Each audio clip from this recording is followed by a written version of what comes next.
ஆயுத நிகழ்ச்சிக்கு உங்களை அன்போடு வரவேற்கின்றோம் நேர்களே. ஃப்ளோர் டெஸ்ட் மெஜாரிட்டியை நிரூபிப்பாரா அப்படின்னு சொல்லி ஒரு வழியாக 118 120 தாண்டி 140க்கு மேலே ஆதரவை பெற்று தன்னுடைய பெரும்பான்மையை நிரூபித்து விட்டது தமிழக வெற்றிக் கழகம். ஆனால் கேள்வி அதில்லை. நிறைய பேர் இன்றைக்கி நடந்த ஃப்ளோர் டெஸ்ட்டு தாவேகாவுக்கா அதிமுகவுக்கா அப்படின்னு கேட்கக்கூடிய அளவிற்கு அதிமுக தான் இன்றைக்கி தலைப்பு செய்தியை பிடித்திருக்கிறது. அது இரண்டாக பிரிந்து ஒரு பகுதி அரசுக்கு ஆதரவாகவும் ஒரு பகுதி அரசுக்கு எதிராகவும் போட மாறி மாறி ரெண்டு தரப்பும் ப்ரெஸ் மீட் கொடுக்க, அந்த ப்ரெஸ் மீட்டில் நமக்கெல்லாம் பல செய்திகள் ஊர்ஜிதமாக இன்னும் அது பரபரப்பு கூடிக்கொண்டே வருகிறது. இப்போ கொஞ்ச நேரத்துக்கு முன்னாடி தாவேகாவுக்கு ஆதரவு அளித்த எம்எல்ஏக்கள் எல்லாம் கட்சி பதவியை விட்டு எடுத்திருக்கிறார் திரு எடப்பாடி பழனிசாமி. அவங்களோட மாவட்ட செயலாளர் பதவியெல்லாம் நீக்கப்பட்டிருக்கு அப்படிங்கிறத பார்க்குறோம். முற்றுகிறதா மோதல், பிளவை சந்திக்கிறதா அதிமுக, என்ன நடக்க போகிறது அடுத்தது கேட்கலாம். நம்மோடு இணையக்கூடிய விருந்தினர்கள் விடுதலை சிறுத்தைகள் கட்சியின் திரு பாவலன் அவர்கள் இணைகின்றார், பத்திரிகையாளர் திரு டிவி சோமு அவர்கள் இணைந்திருக்கின்றார், அதே போல அரசியல் விமர்சகர் திரு மதிவாணன் இணைகின்றார், மற்றும் முன்னாள் அதிமுக எம்பி திரு கேசி பழனிசாமி அவர்களும் இணைந்திருக்கிறார். அனைவரையும் நிகழ்ச்சிக்கு அன்போடு வரவேற்கின்றேன். திரு பாவலன் அவர்கள்ட்ட என்ன தொடங்கலான்னு, ஆதரவு அளிச்சிருக்கிறீங்க ஆட்சிக்கு, ஏற்கனவே பேசினதுபடி. ஆனால் ஆட்சி மீது இப்போ வைக்கப்பட்டிருக்கிற குற்றச்சாட்டுகள் அப்படிங்கிறது குதிரை பேரம் அப்படிங்கிற மாதிரியான குற்றச்சாட்டுகள். அதிமுக எம்எல்ஏக்கள் ஒரு பகுதி அங்கே போகிறாங்க, நேத்திக்கே அவங்கள போய் முதலமைச்சர் சந்திக்கிறாரு. இதெல்லாம் ஒரு ஆரோக்கியமான போக்கா? இதெல்லாம் சேஞ்சா எக்ஸ்சேஞ்சான்னு எதிர்க்கட்சி தலைவர் கேட்குறாரு. இதெல்லாம் உங்களுக்கு நெருடலாக படலையா? ஆட்சி அமைப்பதற்காக ஒரு வாய்ப்பு கிடைச்ச பிறகு அது யாராக இருந்தாலும் தக்க வச்சுக்கிறதுக்கு தான் போராடுவாங்க. அந்த அடிப்படையில் தான் அதிமுக தரப்புலேருந்து அவருக்கு கிடைச்ச அந்த வாய்ப்பை பயன்படுத்திக்கிறதுக்காக தான் நேராக போய் சந்திக்கிறாரு. குதிரை பேரம் நடந்ததான்றது நமக்கு தெரியாது, அதுக்கு வாய்ப்பு இல்லைன்னு தான் நான் கருதுகிறேன். ஏன் இப்போ போய் குதிரை பேரம் நடத்துறதுக்கு என்ன இருக்குது? ஏன்னா நாங்கள் காங்கிரஸ், இடதுசாரிகள், விசிகா நாங்கள் ஆதரவு கொடுத்து அதுவே ஒரு பெரும்பான்மை தான். அந்த ஆட்சி தொடர்புக்கான 118 வந்துருச்சு. இந்த ஆட்சி தொடர்புக்கான பெரும்பான்மையை நாங்கள் நிரூபிச்சிட்டோம். இருந்தாலும் கூடுதலாக கொஞ்சம் ஒரு ஆதரவு இருந்தால் இன்னும் கொஞ்சம் நம்பிக்கையாக இருக்குன்றது தான் அவங்க அதிமுகலேருந்து கிடைச்ச வாய்ப்பை பயன்படுத்திக்கிறாங்க. இது ஒன்றும் இது ஒரு உத்தி தான்.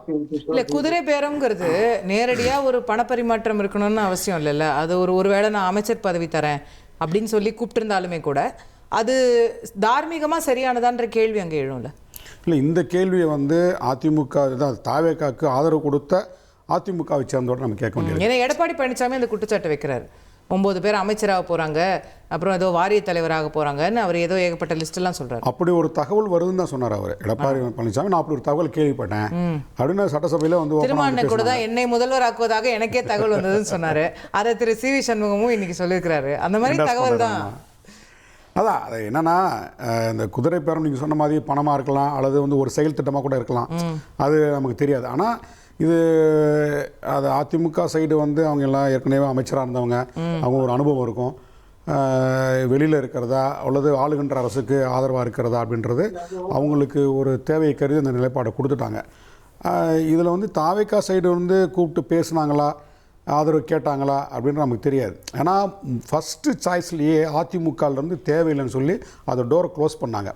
பாட்டாளி மக்கள் கட்சி தேவையில்லைன்னு சொன்னாங்க, பாஜக தேவையில்லைன்னு சொன்னாங்க, அதிமுக தேவையில்லைன்னு சொல்லி தான் இந்த பக்கம் இந்தியா பிளாக்கில் இருக்கக்கூடிய காங்கிரஸ், விசிகா, 2 இடதுசாரிகள்கிட்ட ஆதரவு கேட்டாங்க. அப்போ இது உங்களை ஏமாத்துனது போல இல்லையா?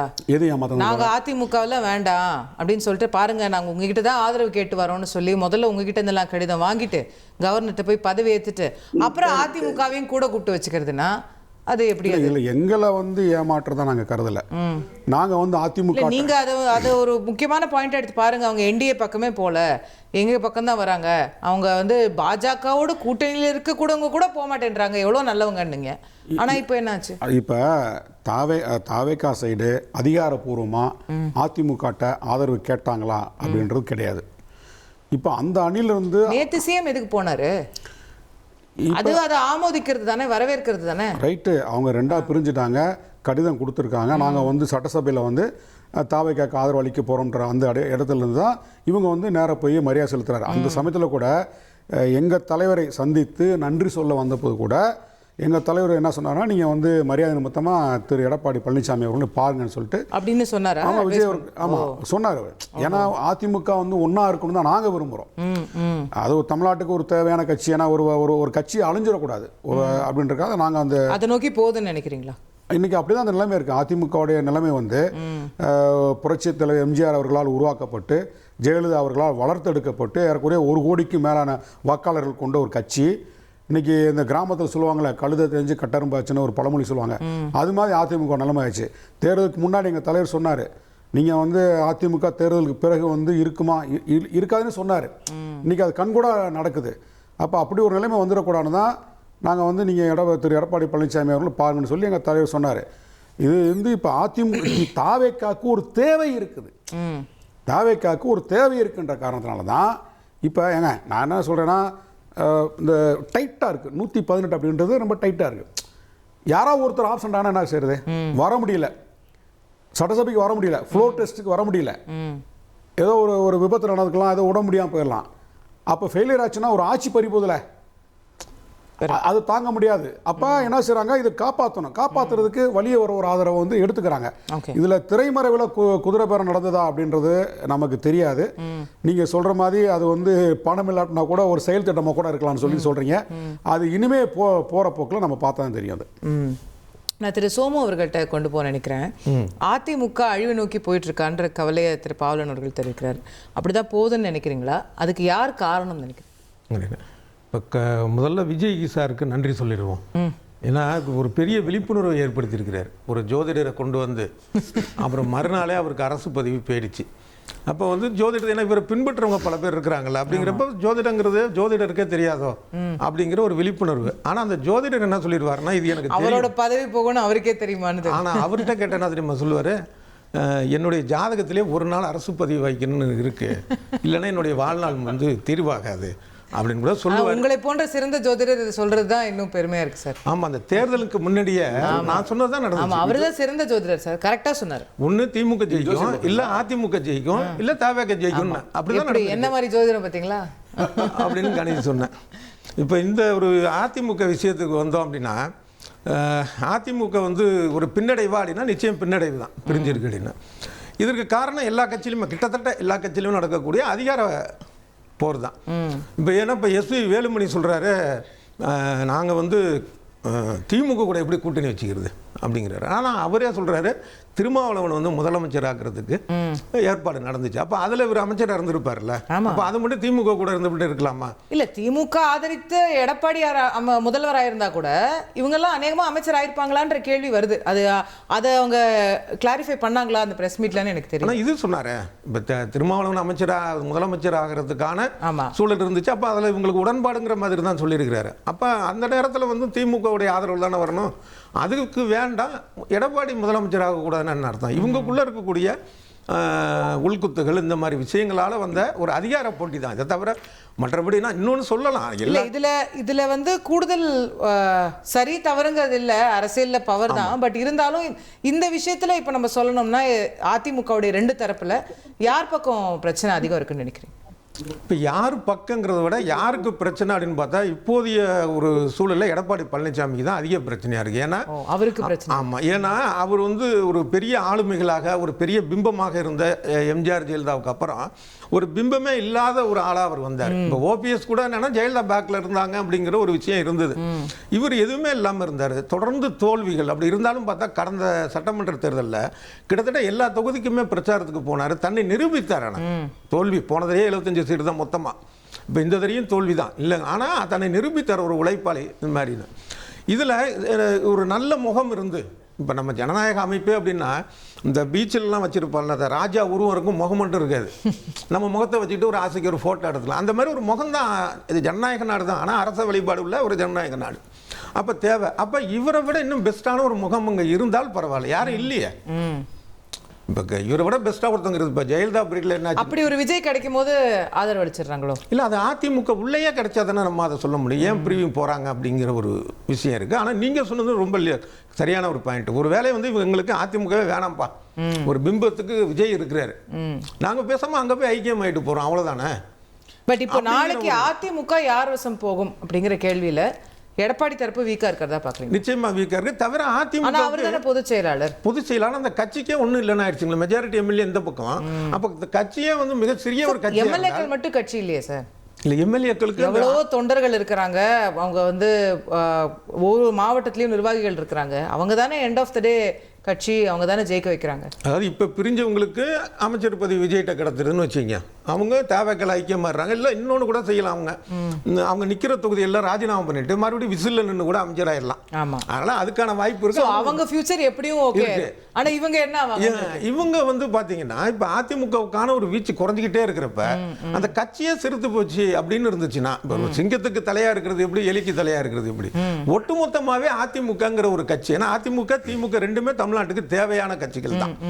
ஆனா அந்த அதிமுகவுடைய அந்த ஒரு இது ஒரு பலவீனமாயிட்டே வருது, ஒரு வருத்தத்தை ஏற்படுத்துது. ஆனால் அது நிச்சயம் அதை தான் நம்ம எதிர்கொள்ள வேண்டியதாக இருக்குது. ஒன்று. இன்னொரு இது வந்து என்னன்னா, இப்போ இவங்களுடைய குதிரை பேரம் நடந்துச்சா அப்படின்னா ஆமாம். இப்போ இல்லைன்னா நம்ம ஒரு 4 நாள் முடி வரைக்கும் பார்த்தீங்கன்னா இவர் எம்எல்ஏ, அமமுக எம்எல்ஏ காமராஜ் வேற மாதிரி பேசினார். அவர் வந்து அன்அட்டாச்ட் எம்எல்ஏ. ஆமாம் ஆமாம் ஆமாம் அப்படி ஆகிட்டாரு.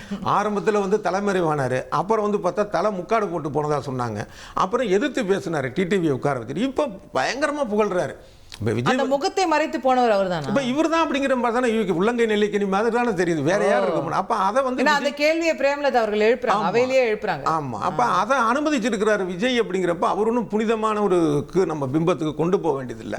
அதனால ஜோதிடர் விஷயமா இருக்கட்டும், இல்ல இந்த குதிரை பேரம் நடக்கலன்னு சொல்றதா இருக்கட்டும், இதை வந்து வீசிக்க திருமாவளவன் அவர்கள் தவிர்க்கிறது நல்லதுதான். இல்ல மௌனமா கூட கடந்துடலாம். ஏன்னா அவர் மேல வந்து எத்தனை எம்எல்ஏக்கள் இருக்கிறாங்க, செல்வாக்கு, அதெல்லாம் விட்டுருங்க. ஒரு மக்கள் செல்வாக்கு எந்த அளவுக்கு இருக்குது இதெல்லாம் வேற. ஆனால் ஒரு மரியாதை அப்படின்னா கட்சியை தாண்டின ஒரு மரியாதை உண்டு. அது வெறும் பிம்பம் கிடையாது. திருமாவளவனுக்கு அவருடைய பேச்சு, நடத்தை இதெல்லாம் பார்த்து இருக்கிறப்ப அது வந்து மைனஸ் ஆகுது. ஓகே, கேட்போம். திரு மதிவாணன், குதிரை பேரம் நடந்ததான்ற குற்றச்சாட்டு கடுமையாக வைக்கப்படுது. இப்போ ஏற்கனவே அமமுகலேருந்து ஒருத்தர் வந்தாரு, அதெல்லாம் எப்படி வந்தாரு, இன்னைக்கு அதிமுகலேருந்து 25 பேர் ஆதரவு அளிக்கிறாங்க, சந்தோஷமா ஏத்துக்கிறீங்க. புஷ்பா பாணியில அரசாங்கம் நடக்குதான்னு எதிர்கட்சி தலைவர் கேட்கிறாரு. அதாவது காலம் பூரா பேரம் பேசி அரசியல் ஆதாயம் பெற்றவர்கள், அப்புறம் லஞ்சம் கொடுத்து எலெக்ஷன் கமிஷனுக்கு கைதாகி டெல்லி திகார் ஜெயில களி தின்னவங்க, இவங்கெல்லாம் வந்து குதிரை பேரத்தை பத்தியும் பொது வாழ்க்கையில் தூய்மையை பத்தி பேசுறத பார்த்தா எனக்கு சிரிப்பு தான். சார் அவங்கெல்லாம் பேசல சார். அவங்களுக்கெல்லாம் அவங்களுக்கெல்லாம் அது பேசுறதுக்கான சார் அது இல்லன்னே வச்சுக்காங்க சார். அவங்கெல்லாம் பேசக்கூடாதுன்னே வச்சுக்காங்க சார். உங்களுக்கு ஓட்டு போட்டவங்க கேட்க மாட்டாங்களா? உங்களை தூய சக்தின்னு நம்பி ஓட்டு போட்டவங்க கேட்க மாட்டாங்களா? சரி, நீங்களே பேசிட்டு இருங்க. என்ன பேச தூங்கும் போதே நீங்க. ஆமா சார், இல்ல நீங்க இல்ல உங்க வாதம் என்னவா இருக்கு, அவங்களுக்கு அருகதை இல்லன்றது உங்க வாதமா இருக்கு. இல்ல ஒருத்தர் கேள்வி கேட்கறதுக்கு ஒரு யோகியதை வேணும், ஒரு அருகதை. அதுதான் சார் யோகியதை இல்லன்னே வச்சுக்கோங்க. தினகரனும் பிரேமலதாவும் வந்துட்டு பேரம் பேசுறத பத்தி பேசலாமா? இந்த கட்சியில பேரம் பேசி படியலன்னா அடுத்த கட்சியில போய் எம்பி வாங்கி அனுப்புவாங்க. மதிவாணன் ஐயா அதுதான் சொல்ல வரேன். இல்ல மதிவாணன் ஐயா கொஞ்சம் கேளுங்க. இல்ல நீங்க தான் பேச போறீங்க. கேள்விக்கு நான் வரேன். உங்க மெயின் கேள்விக்கு தான் கேக்குறேன். ஐயா ஒரு நிமிஷம், நான் உங்களை குறுக்கிடணும்னு நினைக்கல. ஆனா நான் என்ன சொல்ல வரேன்னா, அவங்களுக்கு யோகியதை இல்லாமலே இருக்கட்டும், அவங்க கட்சி பிரதிநிதிகளும் இங்க இல்ல, நம்ம அவங்க கிட்ட கேட்க முடியாது. ஒரு வாரத்துக்காக அப்படி இல்லன்னே வச்சுக்குவோம். அவங்க கேட்கிற கேள்வியே எடுத்துக்காதீங்க.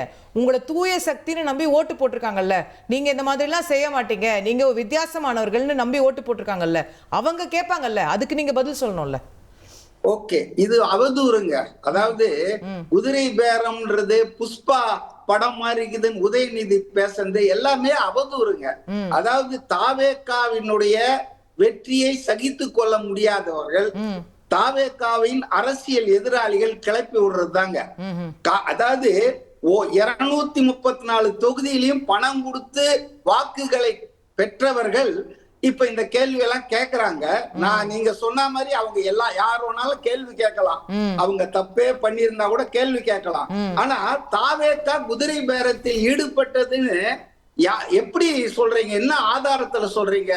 இப்ப குதிரை பேரம் பண்ணோம்னு சொன்னா அவரு 2 எம்எல்ஏ இருக்கிற ஒருத்தருக்காக காத்துட்டு இருக்க வேண்டிய அவசியம் இல்ல, ஒவ்வொருத்தர் அலுவலகமா போய் அவர் வந்து பேச வேண்டிய அவசியம் இல்ல, நல்லா குதிரை பேரம் பண்ணிட்டு போயிருக்கலாம். அவரை பொறுத்தவரையில துவக்கத்திலிருந்தே திரு விஜய் அவர்கள் ஆனஸ்டா இருக்காரு, பிரின்சிபலா இருக்காரு. அதாவது செக்குலர் பார்ட்டிஸ் கிட்ட தான் நான் வந்து ஆதரவை கேட்பேன். அது 2 குறைவா இருந்த போதும் சரி, 4 நாள் இழுத்து அடிச்ச போதும் சரி, அவர் அதுல ரொம்ப தெளிவா இருந்தாருங்க. அவருக்கு ஈஸி ஆப்ஷன் இருந்ததுங்க. அதிமுக அப்புறம் வந்து அன்புமணி ராமதாஸ் இவங்களெல்லாம் கூப்பிட்டுருக்கலாம். ஆனால் அபிஷியலா அவர் வந்து உதவி கேட்டு எழுதுந்து, அதாவது மதச்சார்பற்ற கூட்டணியில் இருந்த கட்சிகளுக்கு தான். அதனால வந்து நீங்க அமமுக எம்எல்ஏ காமராஜ் வந்து அவராகத்தான் வந்தார். அவர் இடத்துல யாரும் போல, அவராகத்தான் வந்து ஆதரவு. இப்ப யாராவது வந்து இப்ப 25 எம்எல்ஏங்க வந்து உங்களுக்கு நாங்க ஆதரவு தருவோம்னு சொன்னா, Vijay is not a pool to reject that offer. எதுக்காக வந்து உதவி பண்றேன்றாங்க. அவருக்கு ஆட்சியை நிலை நிறுத்தணும். ஏன் நிலை நிறுத்தணும்னா, அவர் முதல்வரா 5 வருஷம் உட்கார்ந்துட்டு இருக்கணும், இல்ல காலம் பூரா இருக்கணும்ன்றதுக்காக இல்ல. அவருக்கு ஒரு சில கனவுகள் இருக்கு, சில லட்சியங்கள் இருக்கு. அதுக்காகத்தான் தன்னுடைய தொழில், வியாபாரம், நடிப்பு எல்லா சம்பாத்தியத்தெல்லாம் விட்டு வந்திருக்காரு. அப்ப மக்களுக்கு ஏதாவது செய்யணும்னா ஆட்சி அதிகாரம் இருக்கணும்ன்றத அவர் உணர்ந்து இருக்கிறாரு. அப்ப கிடைச்ச அதிகாரத்தை நிலைநிறுத்துவதற்காக அவர் வந்து யாராவது உதவி பண்ண அதை வேண்டாம்னு சொல்லலாமா? எதை என்ன இம்ப்ராக்டிக்கலா இருக்காது அது. நீங்க உதவி பண்ண. ஆனா ஒண்ணு சொல்றேன் கேளுங்க, சிவி சண்முகமோ அல்லது மற்றவர்களோ அதிமுகல அவங்க அறிவிக்கிறதுக்கு முன்னாலே என்ன சொன்னாங்கன்னா, இப்ப அதிமுக எந்த கூட்டணியில் இல்ல, தேர்தலோட முடிஞ்சு போச்சுன்னு அவங்க ரொம்ப இண்டிகேட் பண்ணாங்க. என்டிஏல நாங்க இல்லன்னு சொல்லிட்டு, புரியுதுங்களா? அதனால வந்துங்க ஆதரவு யாரு கொடுத்தாலும் ஏத்துக்குவாங்க. ஆனா அந்த ஆதரவுக்கு விலை கொடுத்தாரு, குதிரை பேரம் பண்ணாருன்றதெல்லாம் அவங்க என்டிஏல இல்லன்னு சொல்ல வேண்டியது கட்சி பொதுச் செயலாளர் தானே. சிவி சண்முகம் சொன்னா செல்லுமான்னு கேள்வி இருக்குல்ல. அதாவது அது ஒரு பெரிய பிரச்சனையில போயிட்டு இருக்கு. அதிமுக வந்துங்க மெல்ல தமிழ் இனி சாகும்ன்ற மாதிரி அது வந்து சரி வைப்பா பாருங்க. இன்னைக்குதான் ஒரு பிரச்சனை நடந்திருக்கு சட்டமன்றத்துக்குள்ள. ஆனா எடப்பாடி சாயந்தரமே 18 மாவட்ட செயலாளர் மாத்துறாரு, எதிர்த்தவர்களை எல்லாம் கட்சி பதவியிலிருந்து தூக்குறாரு. அதாவது அவர்கிட்ட ஒரு தாய் உள்ளமே இல்ல. லீடர்ஷிப் குவாலிட்டினா அரவணைக்கணும். அவங்களுக்கு 1000 பிரச்சனைகள் இருந்தா அதை கூப்பிட்டு பேசணும், அவங்கள கன்வின்ஸ் பண்ணணும். என்கிட்ட அதிகாரம் இருக்குதுன்னு எல்லாரையும் ஒருவர கடைசியில அவருதான் மிஞ்சுவாருன்னு நினைக்கிறார். எடப்பாடியில பழனிசாமி மட்டும் தான் மிஞ்ச போறாரு. அந்த கட்சிய அவர் வந்து ஒழிக்கிறதுன்னு முடிவு பண்ணிட்டு இது மாதிரி பண்றாரு. நிச்சயமாக கட்சியில் இருந்தா குடும்பத்திலேயே கருத்து வேறுபாடு இல்லைங்களா? அப்போ ஒவ்வொருத்தருக்கும் ஒவ்வொரு பிரச்சனைக்கும் டைவர்ஸ் தான் வழியா. அதனால எடப்பாடி பழனிசாமிக்கு தலைமை பண்பு இல்லைங்க, ஆளுமை இல்லைங்க. அவரு கருத்து வேறுபாடுகளை வந்து பகையா கருதக்கூடாதுங்க. இன்னைக்கு இவ்வளவு அர்ஜென்ட்டா எல்லாரையும் நீக்கணும்னு என்ன நீக்கின ஆட்கள்லாம் பாருங்க, ரொம்ப பிரபலமான ஆட்கள், செல்வாக்கு மிக்க ஆட்கள். எம்ஜிஆர் ஜெயலலிதா காலத்துல இருந்து அந்த கட்சியில இருக்கிற தளபதிகள் அவங்கள இவர் தூக்கி போட்டு அந்த கட்சி அங்க விளங்குமாங்க? அதாவது என்ன பிரச்சனை, என்ன முரண்பாடு? 2 தரப்பு 2 விஷயம் சொல்றாங்க. எடப்பாடி சொல்றாரு இவங்க அமைச்சர் பதவிகளுக்காக ஆசைப்பட்டு போறாங்கன்னு. அவர் பாவம், பதவியே வேணான்ற துறவி எடப்பாடி. நமக்கு பார்த்தோமா நம்ம வந்துங்க எந்த அளவுக்கு நிரூபணம் ஆயிருக்குன்னா, திமுகவும் அதிமுகவும் பாஜகவின் கட்டளை ஏற்று விஜய் ஆட்சிக்கு வருவதை தடுப்பதற்காக என்னெல்லாம் சாகசம் பண்ணாங்க, பிளான் ஏ என்ன, பிளான் பி என்னெல்லாம் அம்பலமாய் நிக்குதுங்க. அதனால அவர் ஏதோ முற்றும் துறந்த முனிவர் மாதிரியும் பழனிசாமி அடைந்தால் மகாதேவி இல்லையேல் மரணே தேவின்னு, எனக்கு நான் சிஎம் ஆகணும் இல்லைன்னா இந்த கட்சி எக்கேடு போனா எனக்கு கவலை இல்லைன்னு நினைக்கிற ஒரு ஆள் வந்து என்னவோ வந்து ஒழுங்க கட்டுப்பாடெல்லாம் சரி பண்றாரு. இங்க பாருங்க, அந்த கட்சிக்கு இன்னைக்கு அவர் பொதுச் செயலாளரா இருக்கலாம், இன்னைக்கு இருக்கலாம். அதனாலதான் அவங்க கூட மரியாதையா தான் சொல்றாங்க, பொதுச் செயலாளர் அவர்கள் பொதுக்குழுவை கூட்டணும், விவாதிக்கணும். தொடர்ந்து 11 முறை ஏன் தோல்வி வருகிறது, இதெல்லாம் நம்ம விவாதிக்கணும்ன்றாங்க. பொதுக்குழுவை கூட்டுவாரா? கூட்டடம் பார்க்கலாம். அவருக்கு பெரும்பான்மை, அதுக்குள்ள எதுக்கு எல்லாரையும் மாத்திக்கிட்டு இருக்காரு? அதனாலங்க கட்சி இப்போதைக்கு அவர் கையில இருக்கு, எப்போதும் இருக்காது. ஆகவே சட்டமன்றத்துல நம்ம ஒண்ணு தெரிஞ்சுக்கணுங்க, லீகல் இதெல்லாம் நீங்க விடுங்க. 47 எம்எல்ஏல 25 எம்எல்ஏ ஒரு முடிவு எடுக்கிறான்னா அதுதாங்க சட்டமன்ற கட்சியினுடைய நிலைப்பாடு. மகாராஷ்டிரால இதை வச்சுதானே உத்தவ் தாக்கரே கட்சி சின்னத்தையே புடுங்கிட்டாங்க, சிண்டேக்கு சின்னத்தை கொடுத்தாங்க. சட்டமன்ற கட்சியை வச்சுதாங்க மெயின் கட்சியே காலி இல்லாம சரி. எலெக்ஷன் கேட்போம் ஐயா. ஃபியூஸ் புடுங்கிட்டு. கேட்போம். அதனால வந்துங்க இன்னைக்கு சட்டமன்ற கட்சியில தலைவரா இருக்கிற புரிஞ்சுக்கிட்டேன். தகுதி எடப்பாடிக்கு இல்லைங்க. புரிஞ்சுக்கிட்டேன். கேட்போம். 47ல 22 கேட்போம் ஐயா. ஒரு பிரேக் போக வேண்டியிருக்கு. கேட்போம். நாங்கள் சொல்லுகிற போதே ஏற்க மறுத்தார். ஆனால் பாரதிய ஜனதாவோடு ஒட்டோ உறவோ மீண்டும் கூட்டணி இல்லை என்று சொன்ன பொதுச் செயலாளர் அவர்கள் திடீரென்று ஒரு நாள் டெல்லிக்கு வருகிறார். வாங்க என்று சொல்லுகிறார். என்ன என்று கேட்டால் ஒன்றும் சொல்லவில்லை. வாங்க என்றார். எங்க போகிறோம் என்று அமித்ஷா வீட்டுக்கு, அவர் வீட்டுக்கு போகிறோம் என்றார். போனார். நேர போய் பாரதிய ஜனதா கூட்டணியை உறுதி செய்கிறார். யாரை கேட்டார்? யாரிடம் கலந்தாலோசித்தாரா? தலைமை கழக நிர்வாகிகளோடு கலந்தாலோசித்தாரா? பேசினாரா? ஒரு ஆலோசனை, ஒரு கருத்தையாவது கேட்டாரா? பாரதிய ஜனதாவோடு கூட்டணி இல்லை என்பதை எடுக்கப்பட்ட முடிவு எங்க? செயற்குழு கூட்டத்தில் எடுக்கப்பட்ட முடிவு. அனைத்து இந்திய அண்ணா திராவிட முன்னேற்ற கழக செயற்குழுவிலே எடுக்கப்பட்ட முடிவு பாரதிய ஜனதாவோடு கூட்டணி இல்லை என்பது. ஆனால் தன்னிச்சையாக செயற்குழுவில் எடுக்கப்பட்ட முடிவை தன்னிச்சையாக யாரையும் கலந்தாலோசிக்காமல் என்ன நோக்கத்திற்காகவோ என்ன காரணத்திற்காகவோ தெரியவில்லை. இதுவரை எதிர்க்கட்சி சொன்னார்கள், நாங்கள் உள்ள இருக்கோம், நாங்கள் சொல்ல முடியாது. சரி, ஏதோ வந்தால் திடீரென்று பாரதிய ஜனதாவை நம்ம கூட்டணி வைத்திருக்கிறோம் என்று சொன்னார். இன்று வரை காரணத்தை சொல்லவில்லை. ஏன் கூட்டணி வைத்தீர்கள், எதற்காக வைத்தீர்கள், என்ன காரணம் இன்று வரை சொல்லவில்லை. இன்றைக்கு என்ன நிலைமை? சட்டமன்ற தேர்தலிலாவது முறையாக கூட்டணி வையுங்கள் என்று நாங்கள் பலமுறை வற்புறுத்தினோம். தேசிய முற்போக்கு திராவிட கழகத்தை இணையுங்கள் என்று சொன்னபோது ரொம்ப எங்களால் எவ்வளவு முடியுமோ அவ்வளவு சொன்னோம். ஒரு புரட்சி, ஒரு கட்சிக்கு, ஒரு தலைவர்களுக்கு என்ன, சொன்ன வாக்கை காப்பாற்றப்பட வேண்டும். ஒரு வாக்குனா ஒரு தலைவர்கள் வாக்கை, அது நாக்கு சுத்தணும், காப்பாற்றப்பட வேண்டும். நாடாளுமன்ற தேர்தலிலே கொடுத்த வாக்குறுதி தேமுதிகவுக்கு ஒரு ராஜ்யசபா எம்பி கொடுப்போம் என்று சொன்னார். ஆனால் முடிந்த பிறகு அந்த நாடாளுமன்ற தேர்தல் வருகிற போது நிலையை மாற்றிக்கொண்டார். நாங்கள் சொன்னோம், இது தப்பு, முறையல்ல, சொன்னதை கொடுங்க, அடுத்த தேர்தல் உங்களுக்கு யாரை போடுகிறீர்களோ போட்டுக்கொள்ளுங்கள், நீங்க யாருனாலும் போடட்டும், ஆனால் இப்ப அவர்களுக்கு கொடுங்க, சட்டமன்ற தேர்தலுக்கு அவர்கள் நமக்கு தேவை, அதை கொடுங்கன்றோம். எங்கள் கருத்தை உதாசனைப்படுத்தி விட்டார். அவர் கொடுத்த வாக்கையும் காப்பாற்றவில்லை.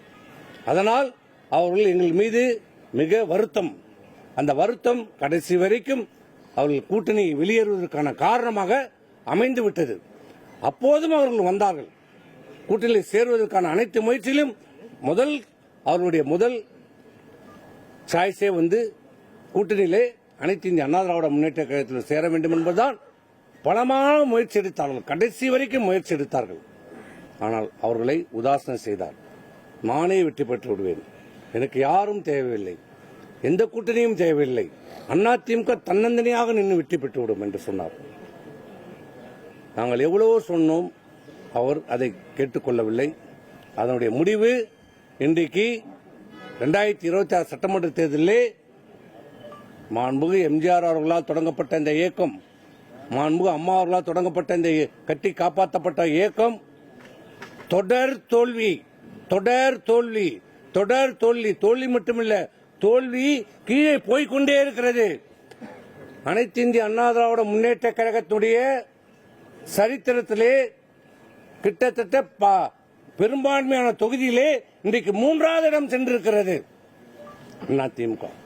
மிகப்பெரிய வருத்தம், வலி எங்களுக்கு ஏற்பட்டிருக்கிறது. எங்களால் தாங்க முடியவில்லை, சொல்ல முடியவில்லை. இவ்வளவு காலம் இந்த அவர் பொதுச் செயலராக யார் கொண்டாந்தோம்? அவராக பொதுச் செயலர் ஆகிவிட்டாரா? யார் கொண்டாந்தது? யார் உருவாக்கியது? இங்க இருக்கிற பொதுக்குழு உறுப்பினர்கள், தொண்டர்கள் எல்லோரும் ஒற்றுமையாக இருந்து ஒற்றை தலைமை வேண்டும் என்ற நிலைப்பாட்டை நாங்கள் தான் எடுத்தோம். இன்றைய பொதுச் செயலாளர் எடுக்கல. அவருக்கு பயம், அச்சம் இல்ல. இந்த இயக்கம் காப்பாற்றப்பட வேண்டும் என்றால், வேகமாக செயல்பட வேண்டும் என்றால் ஒற்றை தலைமை அவசியம் என்று நாங்க தான் எடுத்தோம். அவர் சொல்லல, போய் சொன்னோம். இன்னைக்கு அந்த அதுக்கான பாவத்தை நாங்கள் அனுபவித்துக் கொண்டிருக்கிறோம். தண்டனையை நாங்கள் அனுபவித்துக் கொண்டிருக்கிறோம். சொன்னோம், இல்ல இல்ல இது பிரச்சனை ஆயிடும், வச்சு உடைஞ்சிடும், அங்க போயிடும், கேஸ் ஆகும். அதான் ஆமா, ஒற்றை தலைமை முக்கியம், விரைந்து முடிவெடுக்க வேண்டும், வேகமாக செயல்பட வேண்டும் என்றால் ஒற்றை தலைமை தேவை என்று சொல்லி வழக்கு வரும், தேர்தல் ஆணையம் சொல்லும். இது எல்லாம் நாம் பார்த்துக் கொள்ளலாம். ஓராண்டு காலமாகும். இது எல்லாம் முடித்துவிட்டு, சரியாக ஓராண்டு காலத்தில் முடித்துவிட்டு நாம் எல்லாத்தையும் பார்த்து இந்த அனைத்து இந்திய அண்ணா திராவிட முன்னேற்றத்தை காப்பாற்றலாம். அதே போன்று ஓராண்டு காலத்திலே இந்த அனைத்து பிரச்சனையும் தீர்த்து வைத்து இன்றைக்கு பொதுச் செயலாளராக உருவாக்கி வைத்தது இங்கே நின்று கொண்டிருக்கின்ற பொதுக்குழு உறுப்பினர்கள். சுயமாக ஒன்றும் பொதுச் செயலாளராகவில்லை. தமிழ்நாட்டில் இருக்கிற அந்த கோடான கோடி தொண்டர்களுடைய எண்ணத்திற்கு அடிப்படையிலே உருவாக்கப்பட்டது தான் இந்த பொதுச் செயலாளர். ஒரு தலைவருக்கு என்ன அழகு? நாங்களே தவறு செய்திருந்தாலும், இல்லை மற்றவர்கள் தவறு செய்திருந்தாலும் அவர்களை அழைத்து, அவர்களை திருத்தி, இல்லை ஏதாவது தவறான பழி சொன்னாலும் சொல்லி முதலிலே அவர்கள் திருத்துவதற்கான நடவடிக்கைகளை மேற்கொள்ளும். அதுதான் ஒரு தலைவருக்கு அழகு. இந்த இயக்கத்தை அப்படியே கட்டுக்கோப்பாக கொண்டு சொல்ல வேண்டும். இன்னும் மேன்மேலும் இதை வளர்க்க வேண்டும். இன்னும் உறுப்பினர்களே சேர்க்க வேண்டும். இன்னும் பல்வேறு இயக்கத்தில் இருக்கிற தலைவர்களை கொண்டு வந்து சேர்க்க வேண்டும். அதுக்கு நேர்மாறாக உலகத்தில் அனைத்து கட்சியிலும் இருக்கிற செயல்பாடுக்கு நேர்மாறாக இந்த அதிமுக மட்டும்தான் ஒரு அதிசயம் நடந்துட்டு இருந்தது. இவர் பொதுச் செயலாளராக பொறுப்பேற்ற இந்த 4 ஆண்டு காலத்திலே அவர் செய்திருக்கிற ஒரே பணி, சிறப்பான பணி, நல்ல பணி, நீக்குவது நீக்குவது நீக்குவது நீக்குவது நீக்குவது. அவருக்கு தெரிந்த ஒரே வார்த்தை, ஒரே செயல், என்றால் சிறைவாசம், ஏன் என்றால் வனவாசம் என்பது போல. ஏன் என்று கேட்டால் அடிப்படை உறுப்பினர் நீக்கப்படுகிறார். எதற்கு என்று கேட்டால் கட்சி பதவி நீக்கப்படுகிறார். இதை தவிர என்ன செய்திருக்கிறார்? என்ன நடந்தது? நீ கடவுள் என்ன பண்ணாரு? நீங்க நீக்கணுங்க எல்லாம் இன்னைக்கு சட்டமன்றத்தில் உறுப்பினராக போயிட்டாங்க. நீங்க யாரை நீக்கணும் அவருக்கே நீங்க கையெடுத்து கும்பிட்டு இன்னைக்கு சபாநாயகர் ஆகிட்டார். நாங்க எவ்வளவு வேண்டணும். அவர் எங்ககிட்ட சொன்னார், எனக்கு எந்த விதமான நிபந்தனையும் கிடையாது. எனக்கு தலைவர் ஆரம்பிச்ச இயக்கம், தலைவர் காலத்தில் நான் சட்டமன்ற உறுப்பினராக இருந்திருக்கிறேன். என் கடைசி காலம் இந்த இயக்கத்தில் இருக்க வேண்டும் என்று சொன்னார். நான் இணைந்து விடுகிறேன் என்று வழக்கெல்லாம் வேற எதையுமே கேட்க நாங்கள் போய் சொன்னோம். அவரால் உங்களுக்கு என்ன பிரச்சனை? அவர் ஒன்றும் இல்லை, சேர்த்துக்கலாம். முடியாது, அது முடியாது. எந்த காரணத்தை கொண்டும் ஓபிஎஸ், வைத்திலிங்கம், மனோஜ் பாண்டியன், ஜெயஸ்ரீ பிரபாகரனை பற்றி என்னிடம் பேசாதீர்கள் சொல்லிவிட்டார். உங்ககிட்ட பேசலாம், அவங்க இப்ப சட்டமன்றத்தில் பேசுறாங்க. எது பேசுறாங்க? இதுதான் இன்னைக்கு நிலைமை. அவர் செய்திருக்கிற ஒரே பணி, சிறப்பான பணி, கழக பணி. இந்த கழகத்தில் இருக்கிற தலைவர்களையும் நிர்வாகிகளையும் தொண்டர்களையும் வெளியேற்றுவதுதான் அவருடைய நோக்கம். திமுக உடைய நோக்கத்தை மிக வெற்றிகரமாக செயல்படுத்துகிற ஒரு பொதுச் செயலாளராக இன்றைக்கு இந்த பொதுச் செயலாளர் இருக்கிறார். திமுக நோக்கம் என்ன? அண்ணா திமுகவை அழிக்க வேண்டும், ஒழிக்க வேண்டும், பலவீனமடை செய்ய வேண்டும். இதுதான் நோக்கம். நாங்கள் சொல்லுகிற போதே ஏற்க மறுத்தார். ஆனால் பாரதிய ஜனதாவோடு ஒட்டோ உறவோ மீண்டும் கூட்டணி இல்லை என்று சொன்ன பொதுச் செயலாளர் அவர்கள் திடீரென்று ஒரு நாள் டெல்லிக்கு வருகிறார்.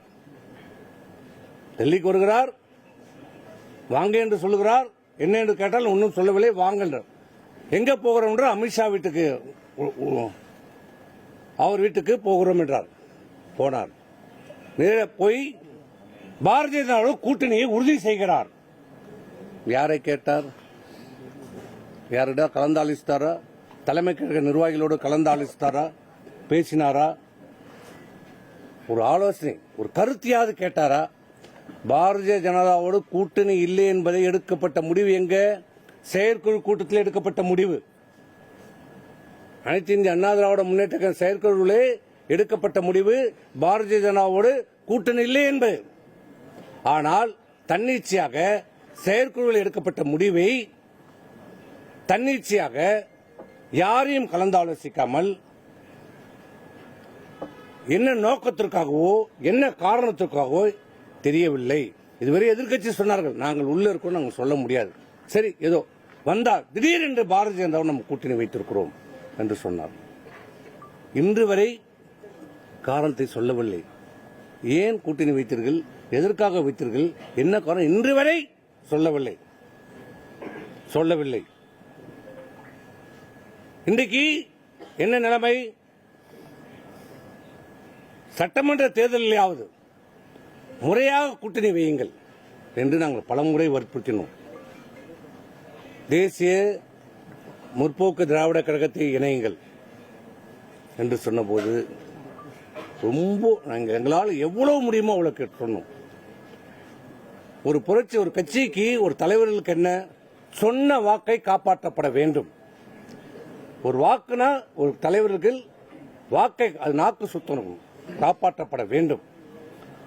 நாடாளுமன்ற தேர்தலிலே கொடுத்த வாக்குறுதி தேமுதிகவுக்கு ஒரு ராஜ்யசபா எம்பி கொடுப்போம் என்று சொன்னார். ஆனால் முடிந்த பிறகு அந்த நாடாளுமன்ற தேர்தல் வருகிற போது நிலையை மாற்றிக்கொண்டார். நாங்கள் சொன்னோம், இது தப்பு, முறையல்ல, சொன்னதை கொடுங்க, அடுத்த தேர்தல் உங்களுக்கு யாரை போடுகிறீர்களோ போட்டுக் கொள்ளுங்கள், நீங்க யார் வேணாலும் போடட்டும், ஆனால் இப்ப அவர்களுக்கு கொடுங்க, சட்டமன்ற தேர்தலுக்கு அவர்கள் நமக்கு தேவை, அதை கொடுங்கன்றோம். எங்கள் கருத்தை உதாசனைப்படுத்தி விட்டார். அவர் கொடுத்த வாக்கையும் காப்பாற்றவில்லை. அதனால் அவர்கள் எங்கள் மீது மிக வருத்தம். அந்த வருத்தம் கடைசி வரைக்கும் அவர்கள் கூட்டணி வெளியேறுவதற்கான காரணமாக அமைந்து விட்டது. அப்போதும் அவர்கள் வந்தார்கள், கூட்டணியில் சேருவதற்கான அனைத்து முயற்சியிலும் அவர்களுடைய முதல் சாய்ஸே கூட்டணியிலே அனைத்து இந்திய அண்ணா திராவிட முன்னேற்ற கழகத்தில் சேர வேண்டும் என்பதுதான். பலமான முயற்சி எடுத்தார்கள், கடைசி வரைக்கும் முயற்சி எடுத்தார்கள். ஆனால் அவர்களை உதாசனம் செய்தார். நானே வெற்றி பெற்று விடுவேன், எனக்கு யாரும் தேவையில்லை, எந்த கூட்டணியும் தேவையில்லை, அதிமுக தன்னந்தனியாக நின்று வெற்றி பெற்று விடும் என்று சொன்னார். நாங்கள் எவ்வளவோ சொன்னோம், அவர் அதை கேட்டுக்கொள்ளவில்லை. அதனுடைய முடிவு இன்றைக்கு 2026 சட்டமன்ற தேர்தலிலே மாண்புமிகு எம்ஜிஆர் அவர்களால் தொடங்கப்பட்ட இந்த இயக்கம், மாண்புமிகு அம்மா அவர்களால் தொடங்கப்பட்ட இந்த கட்டி காப்பாற்றப்பட்ட இயக்கம் தொடர் தோல்வி, தொடர் தோல்வி, தொடர் தோல்வி, தோல்வி மட்டுமில்ல, தோல்வி கீழே போய்கொண்டே இருக்கிறது. அனைத்து இந்திய அண்ணா திராவிட முன்னேற்ற கழகத்துடைய சரித்திரத்திலே கிட்டத்தட்ட பெரும்பான்மையான தொகுதியிலே இன்றைக்கு 3வது இடம் சென்றிருக்கிறது அதிமுக. மிகப்பெரிய வருத்தம், வலி எங்களுக்கு ஏற்பட்டிருக்கிறது. எங்களால் தாங்க முடியவில்லை, சொல்ல முடியவில்லை. இவ்வளவு காலம் இந்த அவர் பொதுச் செயலராக யார் கொண்டாந்தோம்? அவராக பொதுச் செயலர் ஆகிவிட்டாரா? யார் கொண்டாந்தது? யார் உருவாக்கியது? இங்க இருக்கிற பொதுக்குழு உறுப்பினர்கள், தொண்டர்கள் எல்லோரும் ஒற்றுமையாக இருந்து ஒற்றை தலைமை வேண்டும் என்ற நிலைப்பாட்டை நாங்கள் தான் எடுத்தோம். இன்றைய பொதுச் செயலாளர் எடுக்கல. அவருக்கு பயம், அச்சம் இல்ல. இந்த இயக்கம் காப்பாற்றப்பட வேண்டும் என்றால், வேகமாக செயல்பட வேண்டும் என்றால் ஒற்றை தலைமை அவசியம் என்று நாங்க தான் எடுத்தோம். அவர் சொல்லல, போய் சொன்னோம். இன்னைக்கு அந்த அதுக்கான பாவத்தை நாங்கள் அனுபவித்துக் கொண்டிருக்கிறோம், தண்டனையை நாங்கள் அனுபவித்துக் கொண்டிருக்கிறோம். சொன்னோம், இல்ல இல்ல இது பிரச்சனை ஆயிடும், கட்சி ஒடிஞ்சிடும், அங்க போயிடும், கேஸ் ஆகும். அதான் ஆமா, ஒற்றை தலைமை முக்கியம், விரைந்து முடிவெடுக்க வேண்டும், வேகமாக செயல்பட வேண்டும் என்றால் ஒற்றை தலைமை தேவை என்று சொல்லி வழக்கு வரும், தேர்தல் ஆணையம் சொல்லும். இது எல்லாம் நாம் பார்த்துக் கொள்ளலாம், ஓராண்டு காலமாகும். இது எல்லாம் முடித்துவிட்டு சரியாக ஒரு ஆண்டு காலத்தில் முடித்துவிட்டு நாம் எல்லாத்தையும் பார்த்து இந்த அனைத்து இந்திய அண்ணா திராவிட முன்னேற்றத்தை காப்பாற்றலாம். அதே போன்று ஒரு ஆண்டு காலத்திலேயே இந்த அனைத்து பிரச்சனையும் தீர்த்து வைத்து இன்றைக்கு பொதுச் செயலாளராக உருவாக்கி வைத்தது இங்கே நின்று கொண்டிருக்கின்ற பொதுக்குழு உறுப்பினர்கள். சுயமாக ஒன்றும் பொதுச் செயலாளராகவில்லை. தமிழ்நாட்டில் இருக்கிற அந்த கோடான கோடி தொண்டர்களுடைய எண்ணத்திற்கு அடிப்படையிலே உருவாக்கப்பட்டது தான் இந்த பொதுச் செயலாளர். ஒரு தலைவருக்கு என்ன அழகு? நாங்களே தவறு செய்திருந்தாலும் இல்லை மற்றவர்கள் தவறு செய்திருந்தாலும் அவர்களை அழைத்து அவர்களை திருத்தி இல்லை ஏதாவது தவறான பழி சொன்னாலும் சொல்லி முதலிலே அவர்கள் திருத்துவதற்கான நடவடிக்கைகளை மேற்கொள்ளணும். அதுதான் ஒரு தலைவருக்கு அழகு. இந்த இயக்கத்தை அப்படியே கட்டுக்கோப்பாக கொண்டு சொல்ல வேண்டும். இன்னும் மேன்மேலும் இதை வளர்க்க வேண்டும். இன்னும் உறுப்பினர்களே சேர்க்க வேண்டும். இன்னும் பல்வேறு இயக்கத்தில் இருக்கிற தலைவர்களை கொண்டு வந்து சேர்க்க வேண்டும். அதுக்கு நேர்மாறாக உலகத்தில் அனைத்து கட்சியிலும் இருக்கிற செயல்பாடுக்கு நேர்மாறாக இந்த அதிமுக மட்டும்தான் ஒரு அதிசயம் நடந்துட்டு இருந்தது. இவர் பொதுச் செயலாளராக பொறுப்பேற்ற இந்த 4 ஆண்டு காலத்திலே அவர் செய்திருக்கிற ஒரே பணி, சிறப்பான பணி, நல்ல பணி, நீக்குவது நீக்குவது நீக்குவது நீக்குவது நீக்குவது. அவருக்கு தெரிந்த ஒரே வார்த்தை, ஒரே செயல், என்றால் சிறைவாசம், ஏன் என்றால் வனவாசம் என்பது போல. ஏன் என்று கேட்டால் அடிப்படை உறுப்பினர் நீக்கப்படுகிறார். எதற்கு என்று கேட்டால் கட்சி பதவி நீக்கப்படுகிறார். இதை தவிர என்ன செய்திருக்கிறார்? என்ன நடந்தது? நீ கடவுள் என்ன பண்ணாரு? நீங்க நீக்கணவங்க எல்லாம் இன்னைக்கு சட்டமன்றத்தில் உறுப்பினராக போயிட்டாங்க. நீங்க யாரை நீக்கணும் அவருக்கே நீங்க கையெடுத்து கும்பிட்டு இன்னைக்கு சபாநாயகர் ஆகிட்டார்.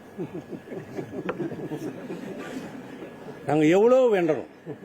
அவர் எங்ககிட்ட சொன்னார், எனக்கு எந்த விதமான நிபந்தனையும் கிடையாது. எனக்கு தலைவர் ஆரம்பிச்ச இயக்கம், தலைவர் காலத்திலே நான் சட்டமன்ற உறுப்பினராக இருந்திருக்கிறேன். என் கடைசி காலம் இந்த இயக்கத்தில் இருக்க வேண்டும் என்று சொன்னார். நான் இணைந்து விடுகிறேன் என்று வழக்கெல்லாம் வேற எதையுமே கேட்க நாங்கள் போய் சொன்னோம். அவரால் உங்களுக்கு என்ன பிரச்சனை? அவர் ஒன்றும் இல்லை, சேர்த்துக்கலாம். முடியாது, அது முடியாது. எந்த காரணத்தை கொண்டும் ஓபிஎஸ், வைத்திலிங்கம், மனோஜ் பாண்டியன், ஜெயஸ்ரீ பிரபாகரனை பற்றி என்னிடம் பேசாதீர்கள் சொல்லிவிட்டார். உங்ககிட்ட பேசலாம், அவங்க இப்ப சட்டமன்றத்தில் பேசுறாங்க. எது பேசுறாங்க? இதுதான் இன்னைக்கு நிலைமை. அவர் செய்திருக்கிற ஒரே பணி, சிறப்பான பணி, கழக பணி. இந்த கழகத்தில் இருக்கிற தலைவர்களையும் நிர்வாகிகளையும் தொண்டர்களையும் வெளியேற்றுவதுதான் அவருடைய நோக்கம். திமுக உடைய நோக்கத்தை மிக வெற்றிகரமாக செயல்படுத்துகிற ஒரு பொதுச் செயலாளராக இன்றைக்கு இந்த பொதுச் செயலாளர் இருக்கிறார். திமுக நோக்கம் என்ன? அண்ணா திமுகவை அழிக்க வேண்டும், ஒழிக்க வேண்டும், பலவீனமடை செய்ய வேண்டும். இதுதான் நோக்கம். இப்ப அவர் என்ன செய்து கொண்டிருக்கிறார்? பொதுச் செயலாளர் தேர்தலுக்கு தேர்தல், தேர்தலுக்கு தேர்தல் அனைத்து அண்ணா திராவிட முன்னேற்ற கழகம் பலவீனமடை செய்து கொண்டிருக்கிறார். அதை புரிந்து கொள்ள மறுக்கிறார். சொன்னாலும் கேட்க மறுக்கிறார். எனக்கு தெரியும், எனக்கு தெரியும், எனக்கு தெரியும், நீங்கள் போங்க என்று சொல்லுகிறார். இன்றைக்கு என்ன செய்திருக்கிறார்? மீண்டும் அவர் பணியை துவக்கி இருக்கிறார். தேர்தலுக்காக விடுமுறை விடப்பட்ட பணியை, அவர் கழக பணியை இன்றைக்கு தொடங்கி இருக்கிறார். இன்றைக்கு நீக்கம் எத்தனை பேர்? 26 பேர் எங்களை நீக்கி இருக்கிறார். இன்றைய செய்தி இந்த நிமிடம் வரை 26 பேரை நீக்கி இருக்கிறார். 8 முறை நிலவரப்படி நான் கேட்கிறேன், இந்தியாவிலே எந்த இயக்கத்திலேயாவது எந்த கட்சியிலேயாவது இப்படி ஒரு பெரும்பகுதியான நிர்வாகிகளை நீக்கியதாக நீங்க பார்த்திருக்கிறீர்களா? கேள்விப்பட்டிருக்கீங்களா? பிரிந்து சென்றிருப்பார்கள், பிரிந்து சென்றிருப்பார்கள். நீக்கியதாக அறிவித்திருக்கிறார். இவருக்கு யார் அந்த அதிகாரத்தை கொடுத்தது? இவருக்கு எங்கிருந்து அந்த அதிகாரம் வருகிறது? எல்லோரும் இவர் கழகத்துடைய துணை பொதுச் செயலாளர், இவருடைய கழகத்துடைய தலைமை நிலை செயலாளர், நாங்கள் எல்லாம் அமைப்பு செயலாளர், மாவட்ட கழக செயலாளர்கள், சட்டமன்ற உறுப்பினர்களா இருக்கோம். எங்களை நீக்குவதற்கு பொதுச் செயலாளருக்கு என்ன அதிகாரம் இருக்கிறது? எங்களிடம் விளக்கம் கேட்கப்பட்டதா? இல்ல காரணம் நீக்கிய அந்த நீக்கப்பட்டிருக்கிற பட்டியல காரணம் சொல்லப்பட்டிருக்கிறதா? இந்த காரணத்துக்காக இந்த இதுக்காக நீக்கணும் என்று சொல்லப்படுறதா? இது எப்படி சொல்லும்? எந்த விதத்திலையும் செல்லாது. அவர் நீக்கிய அந்த பத்திரிகை வடகட்டத்துக்கு கூட உதவாது. இது எதற்கும் செல்லாது, செல்லாது, எதற்கும் அது செல்லாது, எந்த விதத்திலும் அது செல்லாது, எந்த அதிகாரமும் இல்லை. ஏனென்றால் அனைத்து இந்திய அண்ணா திராவிட முன்னேற்ற கழகத்திலே தேர்தல் முடிந்த பிறகு அனைத்து இந்திய அண்ணா திராவிட முன்னேற்ற கழகம் மிகப்பெரிய ஒரு தோல்வி, 3வது இடத்துக்கு சென்றிருக்கிறது. தொண்டருடைய உழைப்பு, அண்ணா திமுக தொண்டர்களுடைய உழைப்பு, வேர்வை, ரத்தம் அனைத்தும் இன்றைக்கு இவர்கள் எடுத்த தவறான முறை, தவறான தேர்தலினுடைய நடவடிக்கை, கூட்டணி அமைப்பதிலே ஏற்பட்ட தவறுகள் இன்னைக்கு அதிமுக தொண்டர்களுடைய உழைப்பு வீணாயிருக்கிறது, வீணடிக்கப்பட்டிருக்கிறது. அது மட்டுமில்ல, யாரை எதிர்த்து நாங்கள் போராடினோமோ, யாரை எதிர்த்து நாங்கள் அரசியல் செய்தோமோ, இன்றைக்கு நீங்கள் பதவி சுகம் அனைத்திருக்கிறீர்களே, சட்டமன்ற உறுப்பினராக, நாடாளுமன்ற உறுப்பினராக, அமைச்சர்களாக, பொதுச் செயலாளராக, முதலமைச்சராக இருந்தால் அதுக்கு யார் காரணம்? யாரை எதிர்த்து நீங்கள் அமைச்சர் ஆனீர்கள், சட்டமன்ற உறுப்பினர் ஆனீர்கள்? யாரை எதிர்த்து நீங்கள் முதலமைச்சர் ஆனீர்கள்? யாரை எதிர்த்து உங்களுக்காக பொதுச் செயலாளர் பதவி கொடுக்கப்பட்டது? திமுக அப்புறப்படுத்தப்பட வேண்டும் என்ற ஒரே எண்ணம் கோடான கோடி அனைத்து இந்திய அண்ணா திராவிட முன்னேற்ற தொண்டனுடைய பிரதிபலிப்பாக தான் உங்களை உட்கார வச்சிருக்கிறோம். அப்படிப்பட்ட அந்த அடிப்படை கொள்கை திமுகவோட எதிர்ப்பிலே பிறந்தவர்கள் தான். இந்த நெருப்பு நேர்களே, திரு சி.வி. சண்முகம் அவர்கள் மீண்டும் ஆவேசமாக செய்தியாளர்களை சந்திப்பதை பார்க்கிறோம். அவருடைய கட்சி பதவி உட்பட அங்கே அவருக்கு சுற்றி நிற்கக்கூடிய எல்லாருடைய கட்சி பதவிகளும் மாவட்ட செயலாளர் பதவிகளும் பறிக்கப்பட்டிருக்கிறது. இபிஎஸ் அவர்கள் நடவடிக்கை எடுத்ததை அடுத்து மிக கடுமையான விமர்சனங்களை வைத்து மீண்டும் செய்தியாளர்களை சந்தித்து வருகின்றார். திரு சி.வி. சண்முகம் இன்றே 2வது முறையாக செய்தியாளர்களை சந்தித்து அடுக்கடுக்கான குற்றச்சாட்டுகளை வைத்திருக்கிறார். நான் அந்த எல்லாமே நீங்கள் பார்த்துருப்பீங்க. நான் நேரடியாக நம்ம கெஸ்டோடைய கருத்துக்களை கேட்கணும்னு நினைக்கிறேன். திரு கேசிபி சி.வி. சண்முகம் பேசினதை கேட்டிருப்பீங்க. அடுக்கடுக்கான குற்றச்சாட்டுகள் இன்னைக்கு காலையிலையும் கூட கேட்கிறாரு. திமுகவோடய கூட்டணி வைக்க துணிஞ்சிட்டீங்க, தாவேகாவுக்கு ஆதரவு கொடுத்தா எங்க மேல நடவடிக்கை எடுக்கிறேன்றீங்க, என்ன லாஜிக்னு கேட்கிறாரு. அதாவது திரு சி.வி. சண்முகம் அவர்கள் இப்ப பேசுற நிலைப்பாட்டில இருந்து ஒரு விஷயம் நல்லா தெரியுது. இந்த அரசனை நம்பி புருஷனை கை விட்டுட்டாங்கன்னு சொல்லுவாங்க பாருங்க. அந்த மாதிரி விஜயை நம்பி இவர்கள் மோசம் போய்விட்டார்கள். விஜய் தரப்புல இருந்து இவர்களுக்கு அமைச்சரவையில பதவி கொடுப்பதற்கு சரியான சமிக்கைகள் வரவில்லை. இவர்களை அமைச்சரவையில் சேர்த்துக்கொள். நீங்க இத நான் உங்கள்ட்ட 2 நாளைக்கு முன்னாடியே நான் கேட்டேன், யார் இவங்கள்ட்ட ஆதரவு கேட்டாங்க? அது சரி, யாருமே கேட்காமல் இவர்கள் வாலண்டியரா போய் ஆதரவுன்னு சொன்னாங்க. கொடுத்த ஆதரவுக்கு நன்றின்னு அவர் நன்றி சொல்லிட்டு போயிட்டாரு. இன்னைக்கு அருண்ராஜ இபிஎஸ் கிட்ட அனுப்பிச்சிருக்காரு. அருண்ராஜ் பேசுறதுக்கு அப்புறமா இல்ல அவர் இபிஎஸ் வீட்டுக்கு தான் போனாரான்னு உறுதிப்படுத்த, அவர் அமைச்சர்களுடைய பங்களாக்கு ஒதுக்கீடு சம்பந்தமா போனாருன்னு சொல்றாங்க. ஒரு பங்களாவா அதை பாக்குறதுக்கு போனாருன்னு சொல்றாங்க. எதுன்னு நமக்கு தெரியாது. சரி, அதே உண்மையாக இருந்தாலும் கூட அதே உண்மையினே வச்சுப்போம் அதைய. அதாவது எந்த விதத்திலுமே எனக்கு நான் அறிந்தவரை விஜயனுடைய கேரக்டர் பாருங்க. ஒருவரை அரசு பதவியில நியமிச்சு நேத்து ஜியோ போடுறாரு. ஆமா, சமூக வலைதளங்கள்ல பொது தளங்கள்ல அதுக்கு கடுமையான விமர்சனம் வருது. உடனே அதை வாபஸ் வாங்கி இவர்களை அதான் சொல்றேன். அப்ப இவர்களுக்கு ஒரு அமைச்சர் பதவியை இணைத்துக் கொள்ளணும்னு சொல்லுகிற பொழுது நிச்சயமா கடுமையான எதிர் விளைவுகளும் விமர்சனங்களும் வரும். விஜயை பொறுத்த வரைக்கும் அதை சென்சிட்டிவா எடுத்துக்கிறார். இப்ப ஜெயலலிதா அம்மா காலத்துல எல்லாம் வானமே இடிஞ்சு விழுந்தாலும் அவங்க எடுத்த முடிவில் இருந்து பின்வாங்க மாட்டாங்க. வாட் கம்மே. ஆனா விஜய் பொறுத்த வரைக்கும் அப்படி இல்ல. அந்த பொதுமக்கள் ஒரு பொது தளங்கள்ல இருந்து வருவதற்கு ஒரு முக்கியத்துவத்தை கொடுக்கிறார். என்னுடைய அனுமானம் என்பது இவர்களை அவர் அமைச்சரவையில் சேர்த்துக் கொள்வதற்கான வாய்ப்புகள் மிக மிக குறைவு. ஒரு டெவில்ஸ் அட்வொகேட்காக கேக்குறேன். நீங்க அவங்க அமைச்சரவையில சேர்த்துக்க மாட்டாங்கன்னு சொல்றீங்க. ஒருவேளை சேர்த்துக்க மாட்டாருன்னே வச்சுக்கோங்க. ஆனால் ஒரு அரசியல்வாதி எப்படி யோசிப்பாரு? ஆட்சியில பங்கு கிடைக்குது, அமைச்சரவை கிடைக்குதுங்கிறது ஒண்ணு. அல்லது அவர் அவர் ஆட்சிக்கு வந்த பிறகு எதிர்க்கட்சி மேல நடவடிக்கை எடுக்கிறாரா அப்படிங்கிற பாயிண்ட் ரெண்டாவது. அந்த நடவடிக்கை பாயாம இருந்தாலே அது ஒரு பாயிண்ட் ஆஃப் வியூ தானே. அதுவும் ஒரு அரசியல்வாதி யோசிப்பார்ல. இல்ல, அது விஜய் பாயிண்ட் ஆஃப் வியூவா இருக்கலாம். ஆனா அதற்காக இவர்கள் இப்ப சி.வி. சண்முகம், திரு எடப்பாடி பழனிசாமி அவர்கள் மீது இன்றைக்கு பேசிய பேச்சுக்கள், நானும் திரு புகழேந்தி அவர்களும் கடந்த காலத்துல என்ன பேசினமோ இதுக்கெல்லாம் இவர் தான், சி.வி. சண்முகம் தான் நீதிமன்றங்கள்ல கவுண்டர் எழுதி போட்டாரு. இதெல்லாம் நாங்க சொன்னது. அதை இன்னைக்கு சி.வி. சண்முகம் சொல்றாரு. நாங்க இதையெல்லாம் சொல்லி நீதிமன்றங்களை வழக்கு போட்ட போது சி.வி. சண்முகம் தான் எங்களுக்கு பதில் எழுதி நீதிமன்றங்கள்ல தாக்கல் செய்திருந்தார். இப்ப இவங்களை பொறுத்த வரைக்கும் திரு எடப்பாடி பழனிசாமி இந்த தேர்தல் தோல்விக்கு பொறுப்பு என்பதுல ஒட்டுமொத்த அதிமுக தொண்டர்களும் தமிழக மக்களும் கடும் அதிருப்திக்கு ஆளாயிருந்தாங்க. ஆனா அவருக்கு மிகப்பெரிய ஒரு உற்சாகத்தை கொடுக்கிற மாதிரி அந்த அதிருப்திய திசை திருப்பி பெரிய அதிர்ஷ்டத்தை அவருக்கு கொடுத்துட்டாங்க. ஏன்னா இவர்கள் சிங்கிள் பாயிண்ட் அஜெண்டா தோல்விக்கு எடப்பாடி பழனிசாமி பொறுப்புங்க. ஆமா, தோல்விக்கு எடப்பாடி பழனிசாமி பொறுப்புங்க சரி என்பதோடு இவர்கள் நிறுத்தி இருந்தால் இதுல பிரச்சனையே கிடையாது. தோல்விக்கு அவர் பொறுப்பு என்பதோடு நிறுத்தி இருந்த பிரச்சனை இல்ல.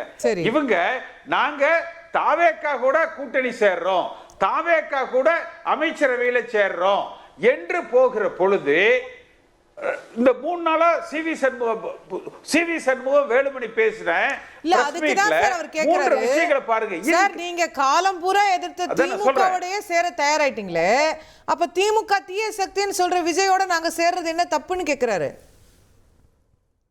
அதுக்கு தான் நான் பதில் சொல்ல வர்றேன்.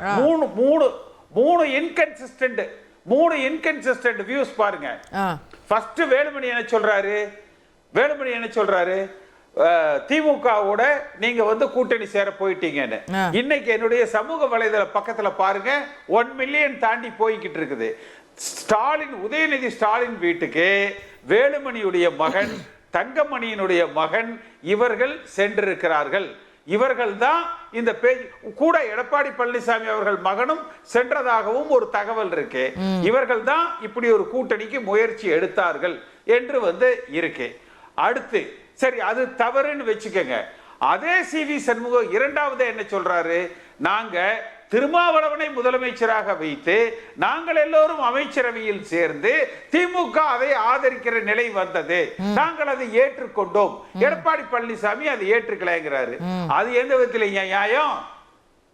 திருமாவளவனை முதலமைச்சரா வச்சுக்கிட்டு இவங்க எல்லாம் அமைச்சர் ஆயிடுவாங்களாம். அதை திமுக ஆதரிச்சா பரவாயில்லையா? அதுல தப்பு இல்ல. ஆனா எடப்பாடி பழனிசாமி முதலமைச்சரா வச்சு இவங்க எல்லாம் அமைச்சரா வச்சு திமுக அமைச்சா அது தவறுனா ரெண்டு எவ்வளவு ஒரு கான்ட்ராவா இருக்கு பாருங்க. Extreme inconsistent. இது ரெண்டாவது. இது ரெண்டு நீங்க உங்க தந்தி டிவியில் இருந்து தான் நான் அதை எடுத்தேன். அவர் அது பேசினது சி.வி. சண்முகம். மூன்றாவதா எதுக்கு வர்றாரு? எங்களுக்கு பதவியாசை பிடிச்சு நாங்க தாவேக்கா கூட அமைச்சராகணும்னு பேசுறீங்க, நீங்க என்ன சன்னியாசம் போறதுக்கா நீங்க இருக்கிறீங்கன்னு. சொந்த கட்சியில ஆட்சிக்கு கொண்டு பதவி பெறுவது வேறு.